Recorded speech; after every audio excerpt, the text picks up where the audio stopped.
Hello everyone.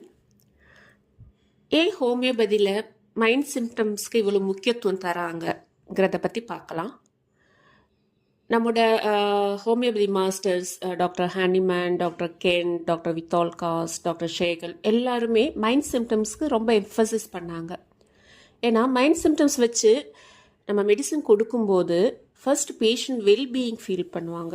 அதுக்கப்புறமா கொஞ்சம் கொஞ்சமாக அவங்களோட ஃபிசிக்கல் சிம்டம்ஸ், பெத்தாலஜிக்கல் சிம்டம்ஸ் மறைய ஆரம்பிக்கும். ஆனால் இந்த மாதிரி மைண்ட் சிம்டம்ஸ் வச்சு கொடுக்கறது கொஞ்சம் டிஃபிகல்ட்டான விஷயம். ஏன்னா ஃபர்ஸ்ட் டிஃபிகல்ட்டி என்னென்னா, பேஷண்ட் கிட்ட இருந்து கரெக்டான சிம்டம்ஸ் மென்டலி அவங்க என்ன ஃபீல் பண்ணுறாங்கங்கிறது அந்த சிம்டம்ஸ் எக்ஸ்ட்ராக்ட் பண்ணணும். அது அவ்வளோ ஈஸியான விஷயம் இல்லை. ஏன்னா எல்லா பேஷண்ட்டையும் அவங்க ஃபீலிங்ஸோ தாட்ஸோ எல்லாம் சொல்ல மாட்டாங்க. அவங்க நேச்சர் கேட்டால் அவங்க பாசிட்டிவ் சைட் மட்டும்தான் சொல்லுவாங்க, நெகட்டிவ் சைட் சொல்ல மாட்டாங்க. ஸோ அது ஒரு difficulty.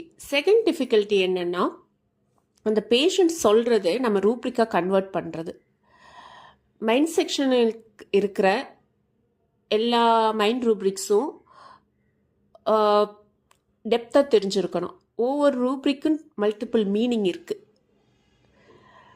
Suppose rubric mind light desire ஃபோர்ங்கிற ரூப்ரிக் எடுத்துக்கலாம். அதில் நிறைய மெடிசின்ஸ் இருக்குது. ஒவ்வொரு மெடிசனோட லைட்டும் டிஃப்ரெண்ட். சில மெடிசனுக்கு அந்த வெளிச்சம் எப்போவுமே வேணும், அந்த வெளிச்சம் இருந்துகிட்டே இருக்கணும். டார்க்கு பயமாக இருக்கும். சில பேரோட லைட் என்னென்னா, அவங்க லைட்டாகவே இருக்கணும்னு நினைப்பாங்க. ரொம்ப டென்ஷனெல்லாம் எடுத்துக்க மாட்டேன் டாக்டர், நான் I want to be free, அந்த மாதிரி லைட்டு. சில பேஷண்ட் சொல்லுவாங்க, எனக்கு உடம்புல என்னமோ பண்ணுது, என்னென்ன தெரியல doctor, please put some light on my issue. இதுவும் ஒரு லைட் டிசைர் ஃபோர் தான். ஸோ ஒவ்வொரு மெடிசனோட லைட்டு டிஃப்ரெண்ட்டாக இருக்கும். ஏன் இந்த மாதிரி டைரெக்டாக அந்த ரூப்ரிக் போடாமல் இப்படி மல்டிபிள் மீனிங் போட்டிருக்காங்க ஒவ்வொரு ரூப்ரிக்கும்?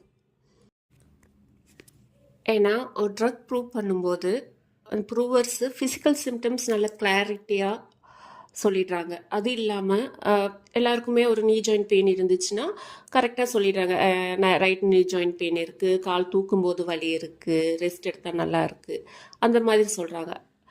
ஆனால் மென்டலி அவங்க என்ன ஃபீல் பண்ணுறாங்கங்கிறது அவ்வளோ கிளாரிட்டியாக சொல்ல முடியல.